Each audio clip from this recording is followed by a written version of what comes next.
Well, good day to everyone. Welcome to another edition of Someone You Should Know. I hope everyone is doing well and staying safe. It's still in turbulent times, and every week it seems like there's new issues that come up, but we're going to get through this. We're going to get through it together. And hopefully, we'll get through it with kind of diversions like things like Someone You Should Know. Every Friday morning, we're here to find people that have interesting stories and backgrounds to share with you, to get your mind off of everything else and really just sit back and relax and enjoy. And today I've got somebody that a lot of people tell me I've got a great voice, but I've got a guest on today that probably puts my voice to shame because I welcome into the show Ron Jones. Ron, welcome. Good morning. And you just got that deep, rich voice, which I love. Ron Jones, as nice as yours, but it's okay. I'll live with it. And I love your accent too. You got a great kind of Southern accent. You're originally from Memphis. Am I right? That's correct. Memphis is the hometown. Well, Ron is the creator and founder of Memro Music. And you can see right from the speakers right behind Ron over his shoulder, he is sitting in a studio, a music studio. And Ron, go ahead and start off by telling our listeners and everything a little bit about who you are and what Memro Music is all about. Well, as you stated earlier, I'm from Memphis, Tennessee. I grew up in a music family. There were mainly two avenues that we traveled. Either you were going to be a musician or a pastor. So my dad was the pastor, so I had to be the musician. But anyway, grew up in Memphis, started taking piano because my father was determined that someone was going to play that instrument that he had sitting in his home, also for his church. So I'm the baby of the family, so I was the last one, so I had no choice in the matter. But anyway, I went through all my high school years playing different instruments, piano being my best. Picked up the trumpet in middle school, which allowed me to get my college scholarship in band, and went on to the University of Arkansas in Pine Bluff and majored in music. At that particular moment, I was kind of infatuated by military science. So I got it. Every freshman had to take military science at the school. And of course, my instructors were so sharp and kind of persuaded me that that's something that I should do. So I spent time in the United States Army, flying helicopters. I ended up being a general's pilot, but unfortunately, that career didn't last long because of an accident that we had. So I'm just thankful to still be here. After the military, I went back to Memphis and started pursuing my music career again. I started teaching music in the school system, as well as doing performances. And at that particular moment, when I was teaching a lot of my school children that we did performances, the parents were so excited about what their children were doing. They wanted me to start teaching them privately. At the time, I had no interest in it, but I kept getting asked to do that. So that's what I eventually did in 1988. And I grew to the point that my private music lessons was paying me more than the school system. So it became quite exciting for me. Of course, I played for several different people, mainly being in the gospel realm for probably the last 30 or 40 years. But I've also had the privilege of playing for some other artists along the way. So here I am, Memro Music. We teach children how to or adults how to play piano, and I'm also a vocal instructor, so I can do either. And it was interesting because I studied a lot about you, and you have been pretty well focused in the music business, whereas a lot of people start off in some type of a corporate job doing something, and then they bounce to another career and finally end up settling into a current career. But you have pretty much been in that musical mode your entire life, as you say, starting out at 6 years old. And one thing I'm very curious about is where did the name Memro music come from? Is there any relation to Memphis in there? Well, if you take the first three letters and then the first two letters of my name. So my stage name is Memphis Ron. So I just abbreviated that to Memro. Okay. I kind of got that feeling. You've given away my secret, my kryptonite. Dave, see, everybody knows now. It must have been fascinating for you to grow up in a city like Memphis, because a lot of people maybe aren't really aware of the fact that Memphis really was one of the foundations and one of the starting blocks for rock and roll going back into the 50s with Stax Records and Sun Records. I think, you tell me, but I know that two people that have a claim to fame with Memphis as their background is King of Rock and Roll, Elvis Presley, and B.B. King. Yes. And I mean, there was an awful lot of others that came through Memphis. There's still some Memphis recording studios. In fact, I think did I read that the Grammy Award winning song from 2016, Uptown Funk, I think was recorded in the Royal Studios in Memphis. Yes. So Memphis. For those that are listening and watching, Memphis has got a very, I think it's two prongs. Memphis is known for its musical roots, and also for why is the name escaping me? The Children's Hospital there. St. Jude. Yeah, St. Jude Children's Hospital. I mean, two phenomenal things that Memphis is known for, and such a rich history. You grew up with that history. So, were there people in the Memphis scene going back in the 70s and the 80s and everything that you looked up to, and they were kind of your mentors? Yeah, yes, that's true. I think you forgot Justin Timberlake and Isaac Hayes. And I mean, there are so many. Maurice White came out of Memphis for Earth, Wind, and Fire. Wind, and Fire. There are so many. But to be honest, my mentor and the person I looked up to mostly was my first cousin. And his name is Lester Snell Jr., and he was the music director for Isaac Hayes.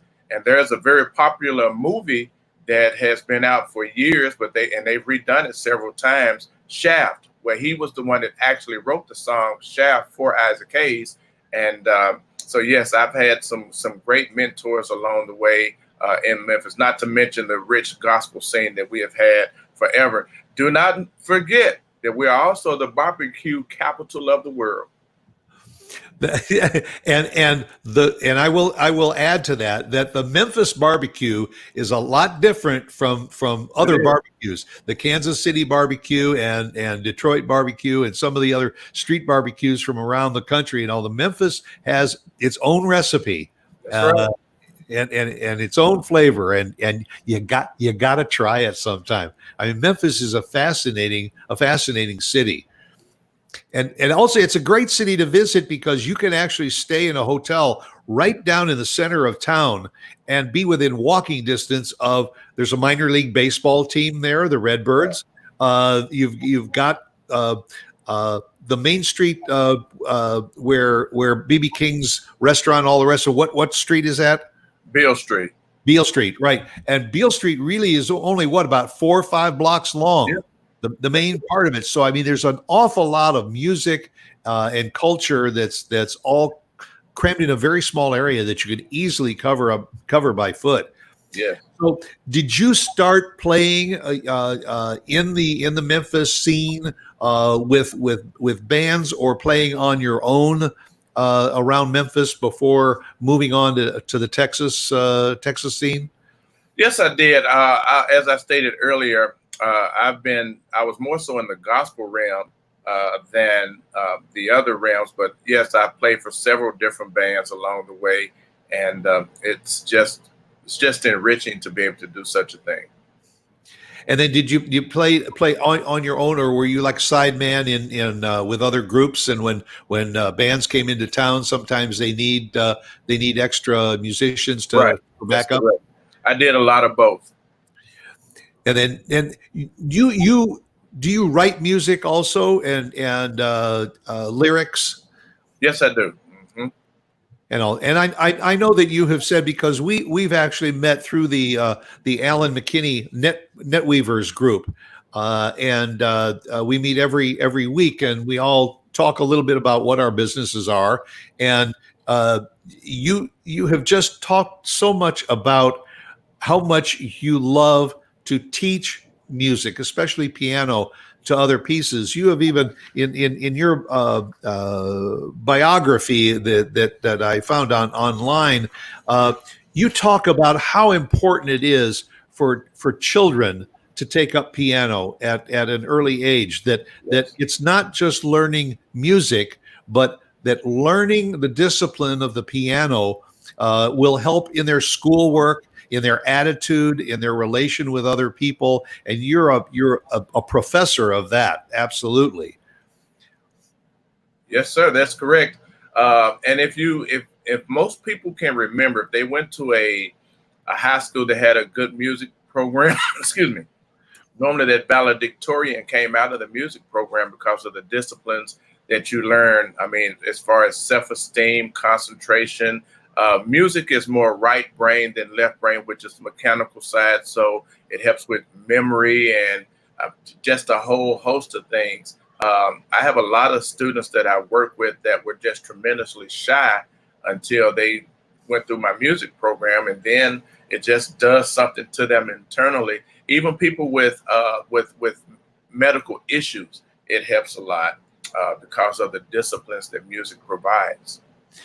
Yeah, in fact, I think there was an incident where you had I guess it must have been the parent that came to you, and they said that their child was very introverted and very shy, and they felt that, could you help, and maybe relate a little bit of that story when you get kids that are a little bit antisocial or too introverted, what music can do to help get them out of their shells. Well, it's very interesting in that the student that you're speaking of, very beautiful young lady, and she very talented, very smart, but very soft spoken, and the being able to, she was a vocal and a piano student of mine, but we started with vocal just so that she could project her voice more, and she got more comfortable. The first thing that I have to do is make them comfortable with me. So we go through different things, and just so that they can relax. And then we start working on, okay, how do we project so that we can be more confident in what we're doing? And then from that point on, as we build through that, those things she began to break those barriers that she had, and those chains just started to fall off. And now she's a totally different young lady. I'm reminded sometimes, every once in a while, if you follow any of the talent shows, America's Got Talent is the one that comes to mind. Sometimes you'll see this person come out and they're very soft spoken when they come out on the stage, and then all of a sudden the music starts to play, and this voice and this personality just erupts from this timid little body. And I think that basically that's what people like you are doing, is to let people understand that probably within all of us there is some kind of artistic talent, be it music, be it painting, be it performing arts. There is something in it. You just have to dig down and find it and develop it. And as you say, it makes you into better people. I started taking piano lessons when I was 4 years old, and didn't really think it was going to amount to anything. But then by the time I got to middle school and high school, I was taking jazz piano, Mm, and it was a different form than classical, and I loved it. right. Then went on, and in high school got into a rock and roll band, and even joined another band in the late '80s when I was well into my 50s, and just playing good old 50s and 60s rock and roll. And Wow. and I think you'll agree that once you develop that love for music in a person, it never goes away. That's correct. it might get sidetracked as to the type of music they like, be it jazz or pop or hip hop or what, but it's that fundamental form of music which most of the time, am I correct, starts with the piano? Yes, piano is the base instrument for all instruments. So if you start with piano, of course, you're reading both clefs. I may be going into some technical terms, but when you pick up another instrument, basically you can already read both clefs. So that part of it is makes it so much simpler, and then you just add from that perspective. And I remember I asked you earlier, do you play other instruments? You mentioned that you played trumpet at one time too, but today's technology will allow you on a keyboard to play multiple instruments, Right. and also then you can create that. What is the process if somebody is watching Ron Jones right now from Memro Music, and by the way, they can reach you at memromusic@gmail.com if they've got some questions, and also your website is memromusic.com. Yes. Go online, see some of the things that Ron offers, and especially if you are in the DFW area and all. But if you are watching and listening to this show outside of the DFW area, still go on to Ron's website and get some ideas, because it's the philosophy that he has that may help you want to help your children or grandchildren develop this love for music by maybe starting with the piano. But what is the process? Some parent calls up and says, I think my child wants to take piano lessons, or I want my child to take piano lessons. What's the process that they go through in order to allow you to see if they have the talent to develop? Well, we do an orientation session where they'll come to my studio, and we'll go through a series excuse me, a series of questions, and I talk to the parent as well as the child to see exactly what their interest level is. To start the actual lesson is actually very simple, but we go through.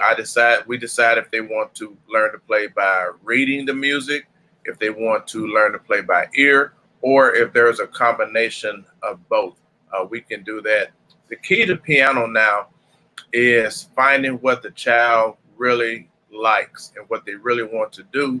That way that they will stay with you. The old way that we grew up, where you played out of this book for 10 years, and that is a thing of the past. So we don't do it as strenuous as we did back in those days. But we still do that because music scholarships are still unlimited throughout the United States.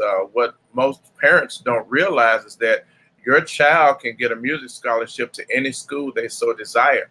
All they have to do is pass the audition. And that's where I come in to ensure that they are able to pass that audition and go to any school that you want to, and never have to pay a dime for them to go to school. I wasn't aware of that, and that's a good point, and that's a good point for any parent that's listening to the show right now, is that if your child is taking piano lessons, get them to practice, get them to fine tune their craft, because it could allow them a partial or a full scholarship to go to school, and whether they use that to launch their lifelong career, or whether that just becomes that love of music and the hobby around what they're doing, it's a win-win.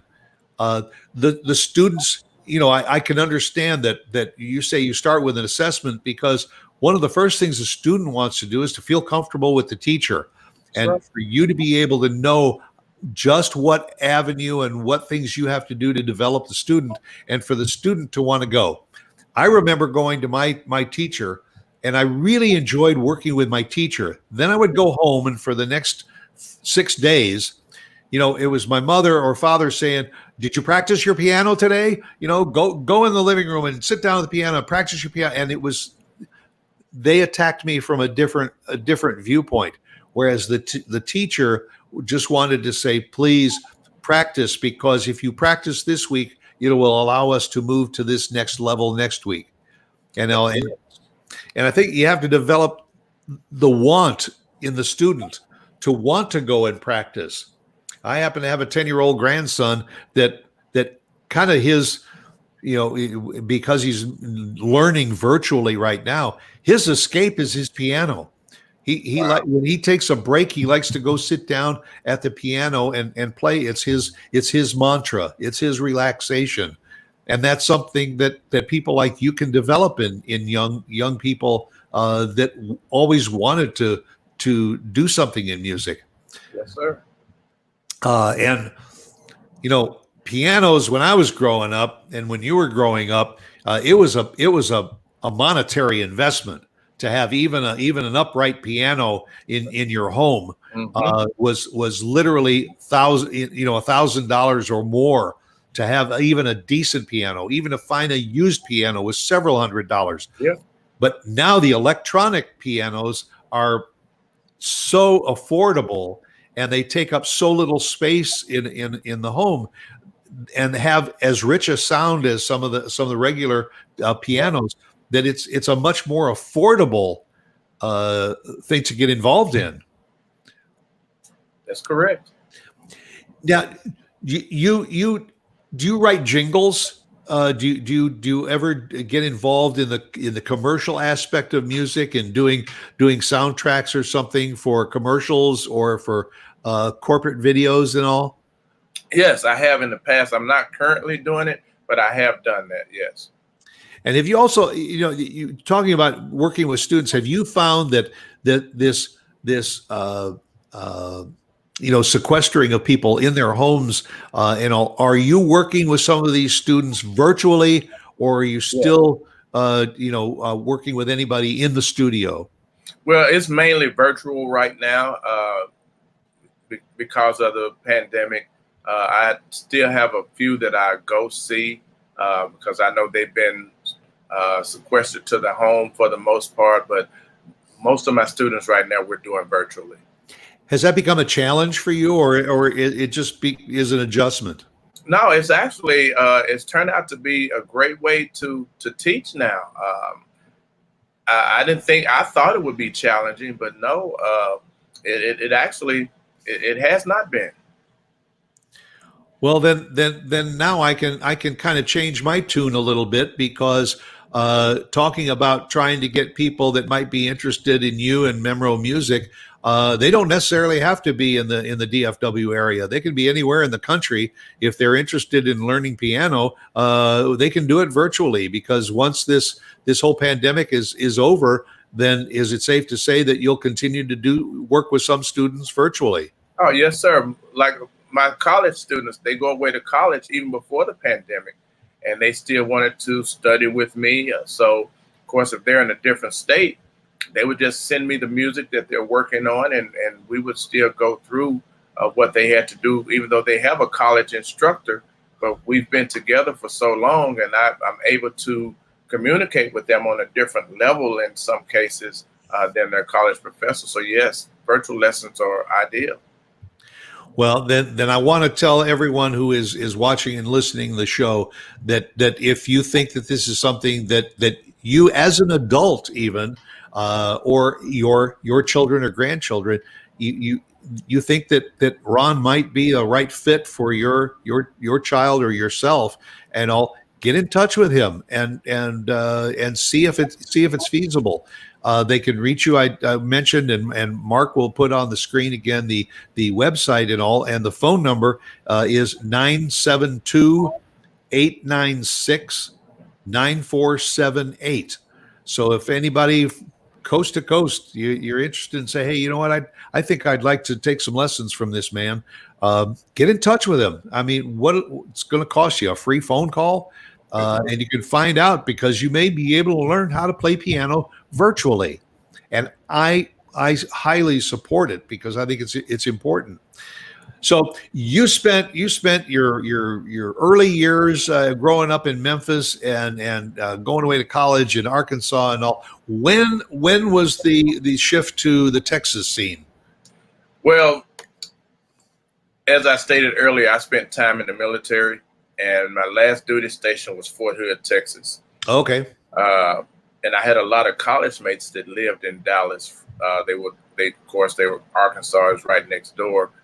But my real reason I had gone back to Memphis and I had gotten into private business along with my music business.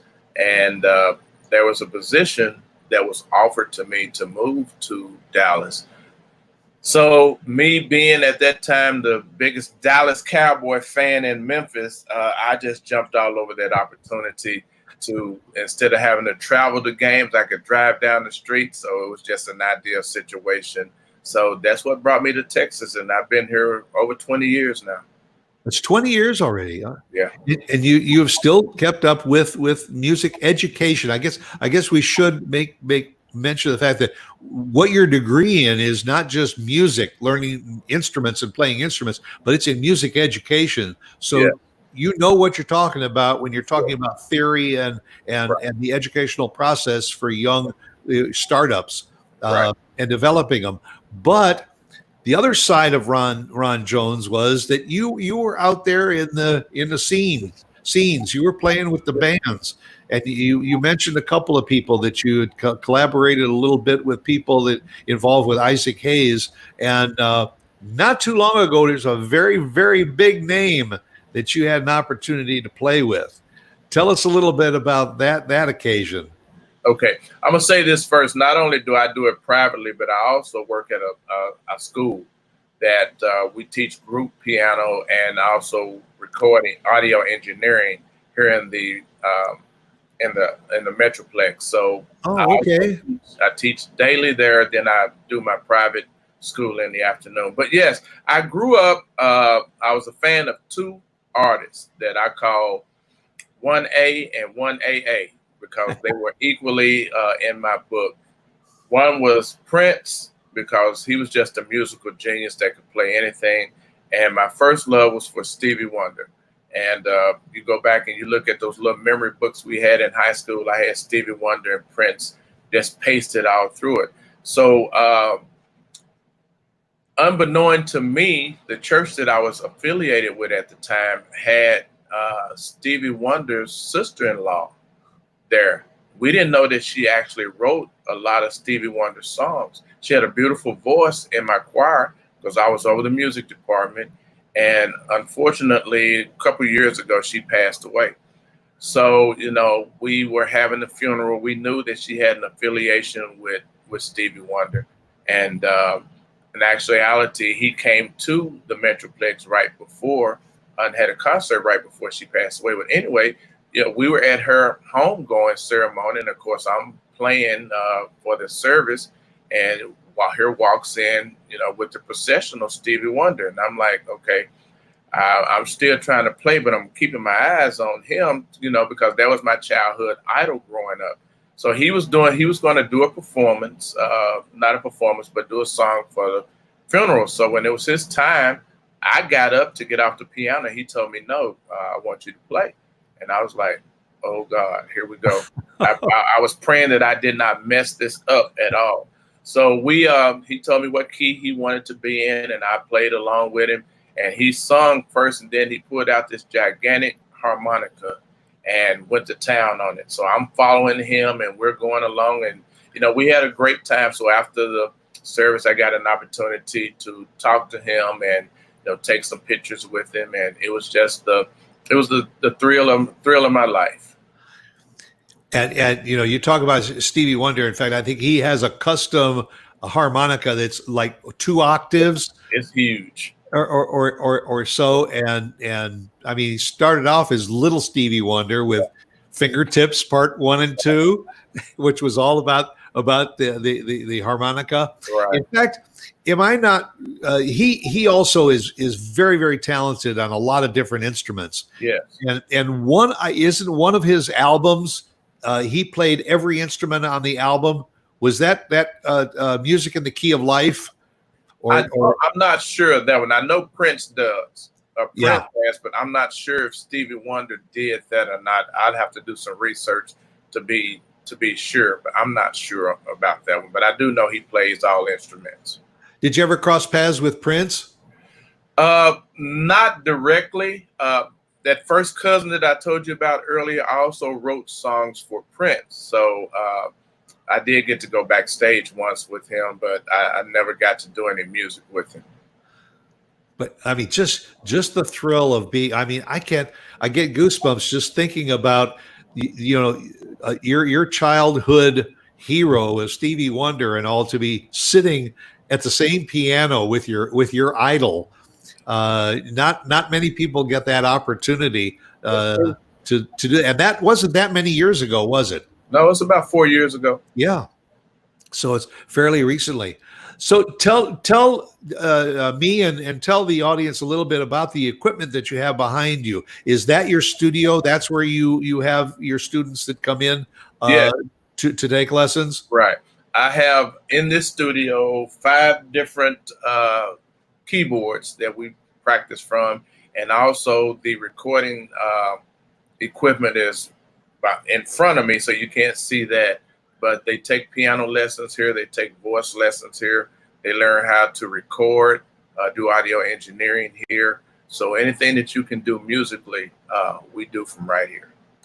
So, in other words, if a student comes in and wants to play piano and voice too, you can actually do demo tapes that they can turn around and submit to some of these programs that we all watch on TV when they're looking for the next big voice in music.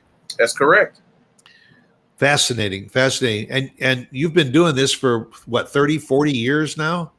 Yeah, I've been teaching a long time. I've been playing a lot longer than that, but yeah, I've been teaching since 1988. And you still love it. Love it to death. So give me an assessment of today's music compared to the music that you grew up with. Are we heading in new directions that are advisable, enjoyable, and everything, or have we kind of gone on a side rail? Well, each music has each style has its own different little nuances to it. With the younger generation, of course, with the rap stuff, I really don't do a lot of that because it's a lot of repetition. You can come up with a drum beat and some little spaced out, or I call funky little rhythm to it, and you're done. Basically, you add all the things to it. R&B is more, your basic chord structures. Jazz is going to always be jazz. I don't care what you do with that. Gospel and jazz kind of follow the same flavor. A lot of bigger chord structures, but music, country basically follows, the basic chord structures as well. So it has changed in the style, but a lot of the things you do are still the same. So that's why I can take a young 8-year-old and teach them how to play a song that they hear on the radio. And as they progress, we add to those type of chords now to make those chords what we call bigger or have more substance to it. But yeah, there have been subtle changes, but if you know the changes, it's pretty simple to change to them. Yeah, I mean, I'm an old guy too, and I go back to the time of early blues and folk music, unplugged, acoustic, where you could actually understand and hear the words that people were singing. Today, probably my biggest problem is I think that a lot of music today has become too visual. It's all about the pyrotechnics, and it's all about the dancers and everything that's going around the music and around the sound. It's become more of a show rather than it is that music. So, do you enjoy going to those large concerts, or are you pretty much that trio type stage person? Well, I enjoy it because that's what I do, but I tease my children all the time when I say, you guys do not have anyone. I mean, the vocal talents of today are nowhere near what I grew up on. And we'll start naming names. And of course, my list becomes a lot larger than theirs, because when it comes to just pure vocalists, there are not a whole lot of what I call a person that can just stand up and sing, because again, the younger generation is pushed more toward the rap. And I said, I don't, you know, and I teased him. I said, what did he just say? I don't know what he said, because they put a bunch of words together and they put this music behind it. But as far as the pure vocalists that we grew up on, it's not a whole lot of those people around. There are some very talented people. Don't get me wrong when I say that. But for my children's generation and mine, it's a lot different. Yeah, and to try and tell those young people that want to be Katy Perry and you know, the next big huge stars, a lot of those people started out on the piano. That's right. They just sat down, they started learning chords, chord progressions, learning movements and all, and putting words, lyrics to music. There's a fundamental, and you have to learn that first. You know, some of the people that have made it big that said, no, I never took any lessons and I play by ear, that's a fluke. Most of the people that have garnered success, they started with people like Ron Jones. They started sitting down at the keyboard with a teacher that helped them develop their talent.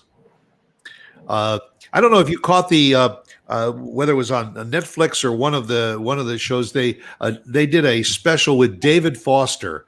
It talked about his career, starting off just playing piano and then helping to develop singers, songwriters, writing and producing and all. And he just kept talking about the fact that it started with the basics, and that anybody that wants to get into this business, start with the basics. And as I said earlier, you can get an electronic keyboard for $100 and a decent one too, and learn how to play it. You know, and add voices on that electronic keyboard so that you can get a fuller, richer sound, and then sing along with it. But don't try to do it on your own.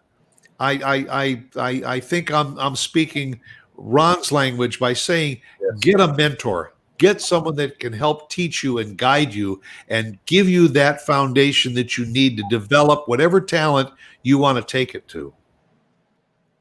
I agree. You know, is that a pretty fair assessment? And considering you're still doing 40 some years later what you were doing 40 years ago. Yes, sir. That is correct. It still works. When do you do your teaching? Is it you know, 7 days a week or 5 days a week? Actually, it's 5 days a week. Okay. So, you know, folks, if you're interested in learning more about, you know, music with Ron Jones, Memro Music, go online, give him a call, check it out. And again, I think we established you don't need to be local. If you're living in Seattle, Washington, and you say, you know, I like this guy, and I certainly love Stevie Wonder, so I'd like to maybe learn how to play piano from somebody that has followed him and played with him. You know, give Ron a call. Fortunately, with virtual connections now, you can learn how to play piano no matter where you are in this country or wherever you are in the world. You can learn how to do it virtually. I mean, obviously, I think you probably would rather be sitting down side by side with your students to help develop them, but virtually is a good option. Yes, sir. Well, Ron, thank you very, very much for taking the time to be with us. I'm glad we could share your story. And again, folks, you got the information right on the screen there. If you want to get in touch with Ron Jones at Memro Music and all to learn more about what he does and maybe get involved with him, and I'll give him a call. Ron, you go out and make it a great weekend and a great week. And thank you very, very much for taking the time to be with us and telling everybody about Memro Music. Thank you so much for having me today. It's been a plum pleasing pleasure. All right. You take care, my friend. All right. See you soon. Okay. Folks, that'll do it for another edition of Someone You Should Know. Thank you for being with us. Thank you for sitting and listening to Ron Jones's story. And I look forward to seeing you right here again next week for another edition of Someone You Should Know. And remember, go out and be yourself, because everyone else is taken.